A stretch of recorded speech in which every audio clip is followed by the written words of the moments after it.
Praise Lord everyone. परमेश्वर ने आज का दिन तुम्हें दिखाया, परमेश्वर का धन्यवाद करती हूँ। परमेश्वर का वचन 1 कुरिन्थियों 2:9 में लिखा है, परंतु जैसा लिखा है कि जो आँख ने नहीं देखी और कान ने नहीं सुना और जो बातें मनुष्य के चित्त में नहीं चढ़ी वे ही हैं जो परमेश्वर अपने प्रेम रखने वालों के लिए तैयार किए हैं। तो परमेश्वर महान है और भला परमेश्वर है। तो उसने हमसे इतना बड़ा वादा किया है कि जो आज तक हमारी आंखों ने नहीं देखा है और जो हमारे चित्त में कभी बातें चढ़ी नहीं, हमारे कानों ने नहीं सुनी, और इतना बड़ा परमेश्वर का वादा हमारे साथ। परमेश्वर महान परमेश्वर सचमुच।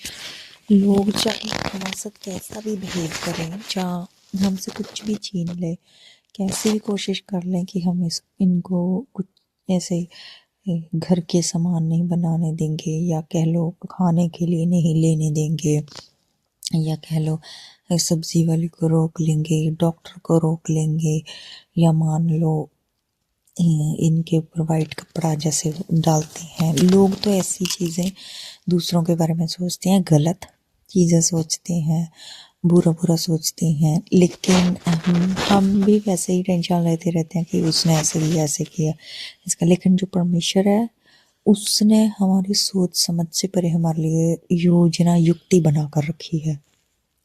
जैसे कितना अच्छा वचन है जो आज परमेश्वर ने हमें दिया है।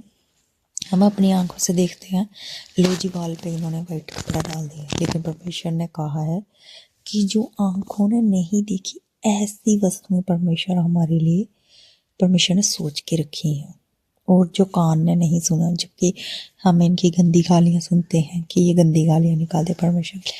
तो परमेश्वर ने हमारे कान के लिए इतने शुद्ध और आशीष वचन, जो हमने कभी कभी तो ऐसा होता है हम बाइबल पढ़ लेते हैं, तो हम थोड़े टाइम बाद उन वचनों को पढ़ते हैं तो हमें लगता है कि हमने आज तक पढ़ा ही नहीं। क्योंकि जब जब हम बाइबल को पढ़ते हैं तो हमारी बुद्धि में परमेश्वर अलग अलग प्रकाशन पैदा करता है, अलग अलग प्रकाशन हमें देता है। तो ऐसी ऐसी चीज़ें जो परमेश्वर हमारे साथ करता है, कान ने नहीं सुनी, आंखों ने नहीं देखी, जो हमारे चित्त में चढ़ी भी नहीं बातें, ऐसी योजनाएं परमेश्वर बनाता है। तो लोग क्या ही बिगाड़ लेंगे हमारा। परमेश्वर जो है हमारे साथ, परमेश्वर हमारे साथ खड़ा है। तो आज के दिन में सुबह सुबह इतनी ज़्यादा फॉग थी, ओ माय गॉड, ये घर भी मुश्किल से दिखाई दे रहे थे।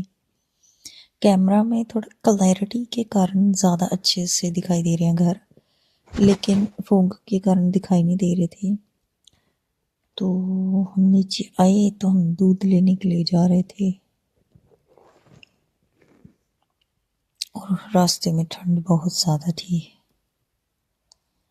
मैंने पोछा लगाया था तो मैंने गली भी साफ कर दी थी।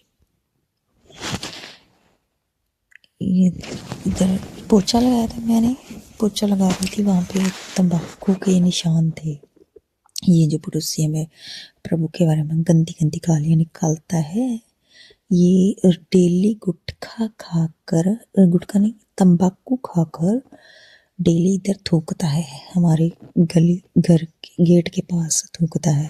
डेली मेरी सास चुपचाप साफ कर देती है, पर मुझे बहुत गुस्सा आता है इस चीज़ के लिए कि ये इधर तंबाकू खा के थूकता है। कभी हुआ तो मैं वीडियो डालूंगी।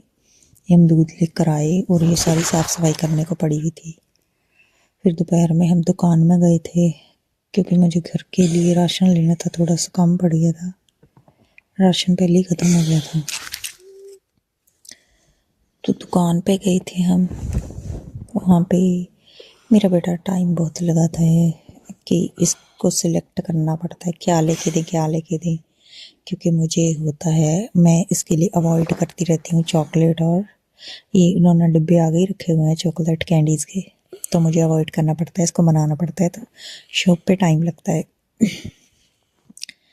तो हमारे चाय का टाइम था वैसे भी, तो फिर हम शॉप पे गए थे, लेकिन आज मुझे राशन की चीज़ें चाहिए थी, और लास्ट में ये घर की सफाई मैंने की थी, और मेरी सास ने ठंड के मारे फ़ैन ऑन कर दिया था।